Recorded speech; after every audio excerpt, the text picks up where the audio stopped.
కూడా కావాల్సింది ఇదే సార్. వైసీపీ వాళ్ళు ఇలాంటి పనికిమాలిన మాటలే మాట్లాడాలి, ఇలాంటి అబద్ధాలే మాట్లాడాలి, ఇలాంటి పగటి కనలే కనాలి. అలాగా చేసే 151 నుంచి 11కు తీసుకొచ్చారు. ఇంకా అదే కొనసాగించి జగన్మోహన్ రెడ్డి గారు ఒక్కరు మాత్రమే గెలిచే పరిస్థితి తీసుకొచ్చే వరకు వీళ్ళు నిద్రపోరు సార్. వీళ్ళు అవిశ్రాంతంగా పోరాడుతున్నారు. ఈ తెలివితేటలు ఏదో గత ప్రభుత్వంలో మీరు ఉన్నప్పుడు పెట్టుంటే మీకు ఎట్లాగో తెలివితేటలు ఉండి చావలేదు. పవన్ కళ్యాణ్ గారు పొలాల్లో దిగి అక్కడ రైతులతో మాట్లాడుతుంటే మీకు సినిమా షూటింగ్ లని అర్థమవుతుంది. మీ తెలివితేటలు ఎట్లా ఉన్నాయి, మీ బుద్ధి ఎలా ఉంది,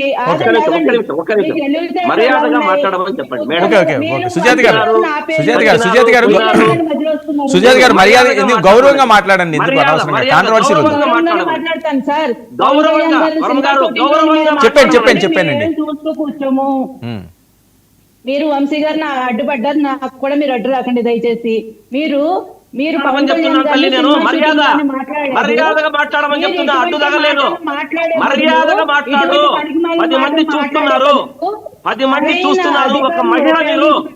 మీరు ఒక మహిళ అనేది గుర్తుపెట్టుకోండి. మర్యాదగా మాట్లాడేది నేర్చుకోండి. ఏం తెట్లేదండి, నన్ను మాట్లాడియండి సార్. సార్ గత ప్రభుత్వంలో మేము అంత చేస్తాం ఎంత చేస్తాం అని చెప్తున్నారు. చిన్న ఎగ్జాంపుల్ చెప్తాను సార్. రైతులకి ప్రతి రాష్ట్రం కూడా పంట పెట్టుబడులు అనేది ఇస్తుంది. అది విత్తనాల కోసం కావచ్చు, క్రిమి సంహారక మందుల కోసం కావచ్చు, వ్యవసాయ యంత్రాల కోసం కావచ్చు, ప్రతి రాష్ట్రం ఇస్తుంది. అది మన రాష్ట్రమే కాదు, దేశంలోని అన్ని రాష్ట్రాలు ఇస్తాయి. అయితే దానికి ప్రధానమంత్రి ప్రైమ్ మినిస్టర్ కిసాన్ యోజన నుంచి వచ్చే ఫండ్స్ 40%, ఈ ఇక్కడ లోకల్ గవర్నమెంట్స్ ఇచ్చే 60% ఫండ్స్ కలిపి ప్రతి సంవత్సరం ప్రతి గవర్నమెంట్ ఇస్తుంది. గత వైసీపీ 13,500 ఇచ్చారు, కేంద్ర ప్రభుత్వం ఇచ్చిన 6,000 కలుపుకుని. మరి నివర్ తుఫాన్ అండి, నివర్ తుఫాన్ వచ్చింది ఎప్పుడండి? నవంబర్ 23 నుంచి 27 వరకు ఉంది 2020లో.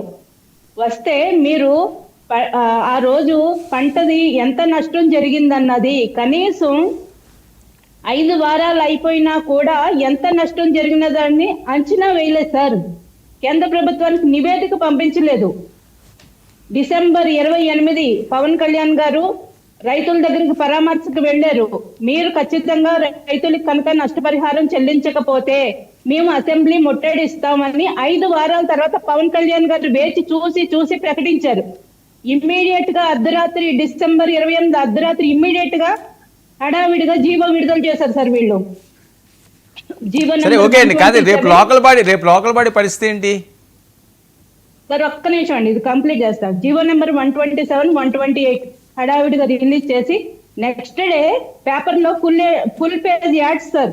డిసెంబర్ 29 రోజు మేము 1,700 కోట్లు రిలీజ్ చేసాం తుఫాను నష్టపరిహారం అని చెప్పి. అంటే ఆ రోజు ప్రజలను కానీ రైతులను కానీ ఎంత మోసం చేశారంటే, ఈ ప్రభుత్వం ఇచ్చే పిఎం కిసాన్ యోజనకు వచ్చే 1,100 కోట్లు, కేవలం నష్టపరిహారం ఇచ్చిన 600 కోట్లు, రెండు కలిపేసి 1,700 కోట్లు ఇచ్చామని పెద్ద పెద్ద యాడ్స్ చేసుకున్నారు వీళ్ళు. ఇంకోటి ఏంటో చెప్పనా సార్?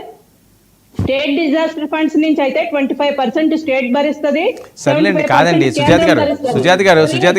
సుజాత గారు వాళ్ళు అయిపోయింది, 11 సీట్లు ఇచ్చారు, 16 నెలలు అయిపోయింది. సరే మీరు ఇప్పుడు ఏం చేస్తున్నారో పోనీ చెప్పండి. ఇంకా వాళ్ళని చెప్తే సుఖమే ఉంది, దానివల్ల టైం వేస్ట్ తప్ప. సార్ మమ్మల్ని విమర్శిస్తున్నారు కదా, కనీసం మీరు పంట నష్టం ఎంత అన్నది అంచనా వేసి కేంద్రం నుంచి వచ్చే డబ్బులు కూడా తెచ్చుకోలేని చేతగాని దద్దమ్మ ప్రభుత్వం ఉండి మీరు మమ్మల్ని వేలెత్తి చూపించొద్దు ఫస్ట్. ఓకే ఏంటి రేపు లోకల్ బాడీ ఎలక్షన్ ఏంటి, ఎలా ప్రిపేర్ అవుతున్నారు? ఎక్కడి నుంచే మీ పతనం స్టార్ట్ అవుతుంది అంటున్నది వైసీపీ. సార్ ఈ ఎలివేషన్లు అన్ని చూసాను సార్. వైనాట్ 175 అన్నారు, రేపు ప్రమాణ స్వీకారం అన్నారు. మన కేఎస్ ప్రసాద్ గారు అయితే ఇంకేవేవో మాట్లాడారు. 11వ తారీఖున వెళ్ళిపోతున్నాం, 9 గంటలకు ప్రమాణ స్వీకారం చేస్తున్నాం. ఇవన్నీ చూసేసాం సార్. ఈ కామెడీలన్నీ ప్రజలందరూ చూసేశారు. మళ్ళీ ఇప్పుడు కూడా ఎలివేషన్ ఎందుకు? ప్రజల తరపున నిజంగా నిలబడండి, వాళ్ళ తరపున మాట్లాడండి.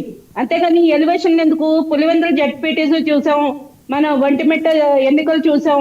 మళ్ళీ అంత మరి కింద నుంచి పార్టీ మొత్తం భూస్థాపితం అయిపోతుంటే పార్టీ నాయకులు వెళ్ళిపోతుంటే లోకల్ బాడీ ఎలక్షన్స్ లో మా ప్రతాపం చూపించండి అయ్యా. నిజంగా ప్రజల్లో నుంచి మీరు పోరాడండి.